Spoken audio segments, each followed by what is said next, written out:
Hi,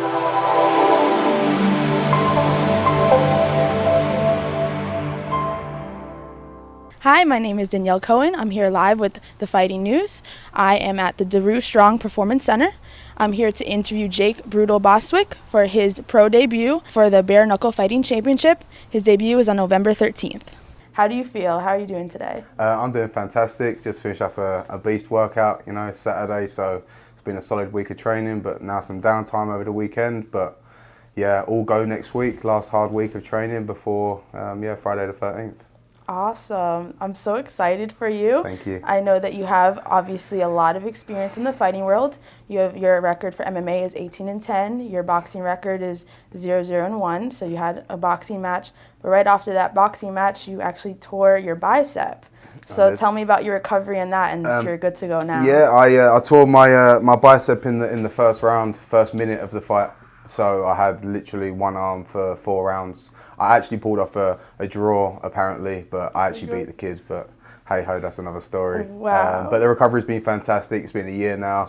If anything, my left arm is actually stronger than my right. So it's actually really, it's working like amazing. So do you switch stances because of that during this training camp, or you've always been? No, always the same, orthodox, left hand in front, just my left hook to the body, and everything's just so much stronger. If I do go southpaw, my straight lefts are amazing also. I try and drill both ways, but no, still orthodox. Awesome, awesome. Okay, so let's start from the beginning. You have a beautiful accent. You're from London. You're from South London, and you started MMA when you were 16? Yes, I started training in MMA when I was like 15. I was doing judo and stuff when I was younger, like 12, 13, 14 years old. And then I started doing some MMA and stuff, and I had my pro debut when I was 16. Obviously, pro rules, you legally got to be 18, so I blagged my date of birth, got away with that. And my pro fight, I was 16 at school doing my GCSEs, and you could do head stomps. So that was pretty cool. So did you head stomp anyone? I didn't. No, my first fight I got a 9-second KO. Actually, I completely knocked the guy out. It was a beautiful KO. And that's your first That was my fight. debut. Yeah. Wow. I was 16. He was 24. He was 6'4". He was a beast. I didn't really know what to expect. So I was just moving around. I just stepped through a big right hand, slept him, gas in there, and that. Yeah, just opened my life to fighting after that. Oh my God, that's amazing. It was amazing. So after that, you decided, I'm gonna move to Florida and like really make this my life. Well, I was only 16 at the time, so I trained, in MMA. I've trained, obviously, I'm 31 now, so 16, what's that, 15 years. After about 8 years of competing in MMA and kickboxing, K1, I then came over to American Top Team. Not American Top Team. Well, yeah, I did originally come to American Top Team almost 6 years ago now. And then 6 years you've been training, you're ready to have this huge record? Like, wow. Yeah, 6 years obviously over here. I've been in Florida, I've come up 6 years now. Wow. Came over in like 2014 or 2015. And I do know your birthday was a few days ago, so happy birthday. Thank you so much. 28th of October, Scorpio. Awesome. And you're the Halloween week, so you always have a party on your birthday. I suppose, but normally if I'm in training or whatever, like on my birthday, I didn't even get to have cake, Oh, no. It's all good. It's nice, worth it. It's worth it. Well, let's see here. So I know that obviously from the exterior you have a lot of tattoos. Yep. And like from the outside, anyone walking down the street would think you're like the meanest guy ever. And you're a fighter, but you do have 2 cats, and you're actually like one of the sweetest guys ever. Thank you. So how does that work for you when you meet people? I'm one of them people that you should really never judge a book by its cover. I've got tattoos on my face and fingers to whatever, but I'll help a spider out of the road and play with my little cats. That's just me. But I'm very yin and yang. I go all out when I'm in the gym. I let it all out. At the same time, I'm aggressive and strong in the gym, but I'm very happy and always good energy with everyone and my team. So but then when I get home, it's all about putting my feet up, play with my little cats, watch the Great British Baking Show, and chill out. Goodness. Okay, so for your training camp for bare knuckle, how has it been different than your MMA training and boxing training? So as soon as we kind of thought that I'm going to go down the bare knuckle route, I only started to tape and wrap my hands and my thumbs. I never wear gloves. I whack the bag, a full leather bag with 100% power. My knuckles are solid, my hands are solid. I do all my drills without gloves, because even from a bare knuckle to like an MMA glove, you got like an extra 10 mil to an inch that extra little bit of range is a big significant difference when it comes to the actual fight game. So when you're sparring, you've got your big 16s on, that's cool. But then when I'm hitting pads and stuff, you know, you've got to come in a little bit more, because you've got to understand that you've got to come in closer, because it's just knuckles, there's no pad. So I do all my striking and everything with no gloves. Yeah. My rounds are 5 2-minute rounds, so my interval stuff that I do are 2-minute blasts, like I just finished up now. And we normally bang out the rounds like 5-2s to finish with heavy cardio stuff. Wow. But nothing's really much different. Everything's similar. Just because we know the rounds, they're what we're working with. My training more works towards that.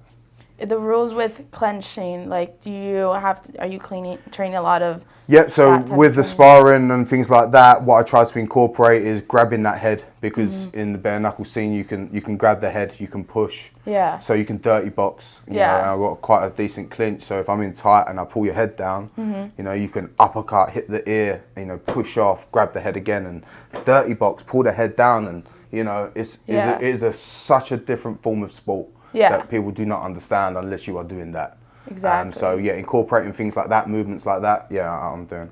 How do you feel about comparing this to a street fight? Like, have you been in a street fight before? This is very, I mean, I've no been gloves. in many street fights in my time. This is gonna be easy work for you. So many. That's why when people say, oh, you know, where's the experience? And it's like, I have a lot of experience, and people don't really understand. You know, working the doors in South London, you're fighting every weekend. Oh my goodness. It's just part and parcel of the job. You know, all the gypsies and everyone wants to put their hands up, and everyone wants the fisticuffs. In the States, it's a little bit different, you know, gun crime, things like that. No one really wants to fight. The police get involved, but over there, everyone's brawling, because, you know, if you know, the boxing obviously comes from the UK. So I've got enough experience like that. But it's very similar. It's very similar, you know. Just the fact that obviously you can't kick and you can't obviously hit someone, you know, when they're down.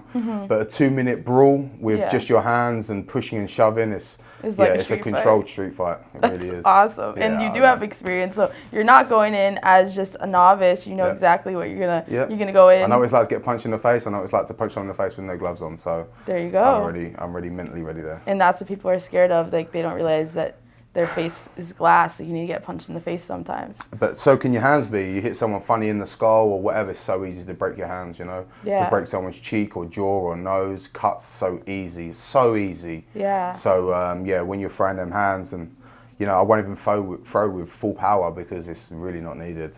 It really isn't needed. You know, it's just about being accurate and sharp and landing that one shot. And I've got 10 minutes to land one clean shot. And you're explosive. And I will knock someone out. Yeah. So you're like, this is your thing. You're a knockout type of guy. I'm so excited. I think you're gonna get him in the first round, just an explosive knockout. But what's your game plan? I believe within the first or second. Okay. And not because I'm trying to go in there and rush it. Yeah. I just don't see how anyone would stand in front of me if I banged you with one of my cleanest shots. Yeah. That's, you know, and that's fact. I'd be scared to be in a ring with you too. So. Well, you haven't got to take my punches.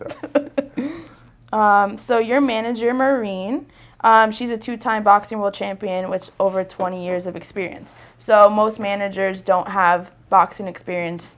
So let's see, how do you compare her as your manager versus other managers in the past that you've had? So I'm one of these people, like, even being coached by a fitness instructor or a boxing instructor who's never had experience being punched in the face or punching someone in the face or bad weight cuts or even understanding a weight cut. I train with Phil Daru, and I've been with Phil Daru for a long time because, one, he's my brother, 2, because he's on the same page as me with experience and his history, and he's an athlete. He's been there and done it. So someone like that being behind me, I understand it because he's been where I want to be. Whereas you get like these other enthusiasts that think that they know what's what, but you've never been through shit how I've been through. Phil has. And that's why I've been with him and I will never leave him. Maureen, same aspect, and the same with Derik Santos, my boxing coach. So Derik and Maureen, for my striking and my boxing side of things, is tip top. They've absolutely transformed me.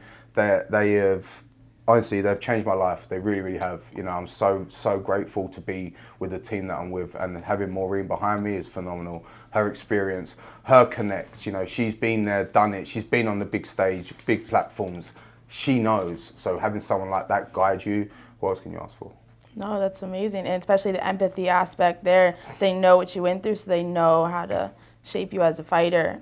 Like, you're an amazing fighter already, but to help you more, Oh, that's 100%. amazing. And having someone like Maureen, me being her first client, I don't even know, is it a client? She's my manager, and I'm the first person she's managed ever in her career. But to have the trust and the effort that she's putting in because she believes how much I have, it's just, it's amazing. Perfect. And what do you know about your opponent, Tyler Vogel?